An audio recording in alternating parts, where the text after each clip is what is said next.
Thank you, Chair. Yes, and I won't take 15 minutes. It's fine. But if either one of the deputies would like to take some time, extra time, I'm happy with that as well. It was Nelson Mandela who said that education is the most powerful weapon that we have to change the world. And what we're really trying to do is to try to make the world a little bit easier in terms of the challenges that face those with special needs, their parents, and then those that are born in disadvantaged parts of society. And it's a battle to try to achieve, and it can be a battle to break out of maybe the cycle of poverty and inequality. Both of my colleagues here, Deputy Funchion and Deputy Burton, have spoken about the challenges facing parents with special needs. And they are huge challenges, and parents, you know, while they have all the love in the world for their new baby and new child, or maybe at a later stage that there is a diagnosis of autism or some other form of special needs or intellectual or physical disability, absorbing all of that and trying to make sense of that within the world within which we live, and then trying to get an assessment firstly, trying to figure out what's out there and trying to get the supports. It is a fight every single step of the way.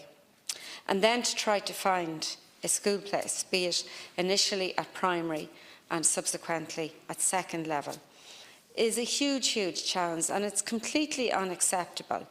And I have had that personal experience as well, where CNOs are telling parents to go round, to do the round of schools, knowing, the CNOs themselves knowing whether there's capacity or not, and in most cases there isn't, and then encouraging parents and suggesting to them that they make Section 29 appeals. I certainly believe that those that are there in a supportive capacity to try to help get over these challenges should be doing far more than that. Because then what happens is the parents come back on top of us as TDs, as public representatives, to look for support around the Section 29s. In one of our particular stakeholders, who was principal of a special needs school, spoke about exactly that process. And it was heartbreaking listening to her speak. Her school is overcrowded at this point in time. The children that go to special needs school would actually have, funnily enough, less resources and less NA support in the special school than they would in the mainstream schools. But the CNO was recommending all of the parents who, and this was children who'd finished in an ASD unit, to apply to there, and 3 of them were actually granted. Now, 2 of the children actually left that school then again after a number of months, because the parents realised that it was nearly a dangerous place for their children to be in. So I think that there needs to be, we absolutely need to have training and support for teachers, for ancillary staff, for SNAs. And I take the point that Deputy Burton made in relation to boards of management, so they have a better understanding in relation to it. But I think that we need to have a rethink about how our own staff, and I mean CNOs in relation to this. And look, I've no doubt there's excellent CNOs out there also, but I don't think it's good enough that they are recommending just to take the Section 29 and then nearly wash their hands of trying to find a place or a support place, particularly when we have a situation where children start in an ASD unit in a primary school and nothing is done about providing an education after an 8-year period. And as I said, we had that situation thankfully resolved with your help, Minister, with Scullin a Villig in Newbridge. But I just think we need to rethink the whole thing.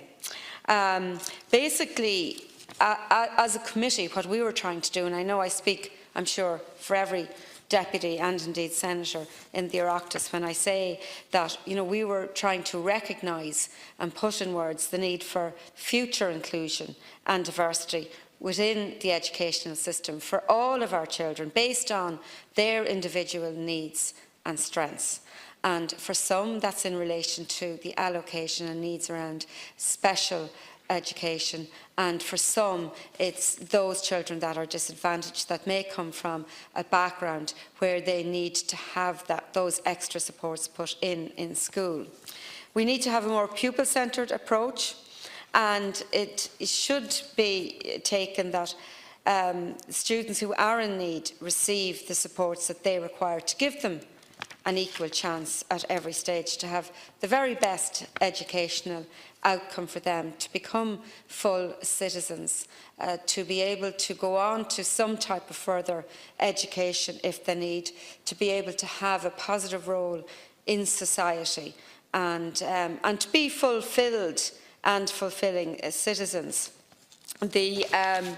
When page 11 of your response, Minister, you said this government has been able to continue to meet the needs of children with special education needs attending our schools and to increase provision to address emerging needs in this area. I do accept work has been done, but I think to be able to say that we're continuing to meet the needs of children with special education needs, I don't think that we are on so many different levels, both in terms of the provision of the adequate number of sorry, I shouldn't use the word units now, of ASD classes, and in terms of particularly supports at second level.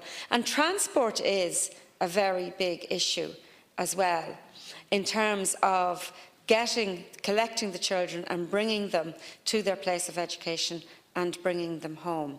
And every year there are so many calls from distraught parents, because what has happened is the department has said we have a place for a child, we cannot give you transport, and in some cases they will give a grant towards providing the transport, which certainly doesn't go anywhere near. Now, on an individual basis, working through the system, I think we've been able to deal with some of those after a period of time. I know one in my own situation, it was actually 6 weeks before we were able to get the transport. So I think there's an awful lot more that needs to be done. When you were talking about debt, Minister, you were talking about the objective statistics-based model for assessing schools, and I think we made the point that, in our view, that this isn't working, that there are schools that we feel are being left out, and that there are children that are being disadvantaged because they are being left out of this system when they absolutely need to have it. But I do absolutely appreciate that in your final comment, really, that you were saying that you will not only look at assessment for schools and inclusion, but on the scaling of resources to allow for more graduated levels of support. So I do accept that will possibly mean for those with disadvantage that are in schools that do not have the debt status. So thank you for your engagement. On behalf of the committee, we appreciate the time that you've taken, and I think this is something that it's never ever going to go away. There's always going to be needs, there's always going to be vulnerable and disadvantaged children that we need to help.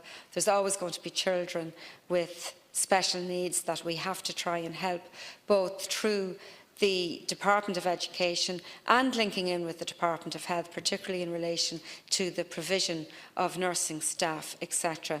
And I think as we go on, we continue to refine the system, and we continue to make it better for those in the future who will need to access all of these extra supports and resources that we can offer us. So thank you, Minister, and just once again to thank all the members of the committee who contributed to this, and to all of the stakeholders.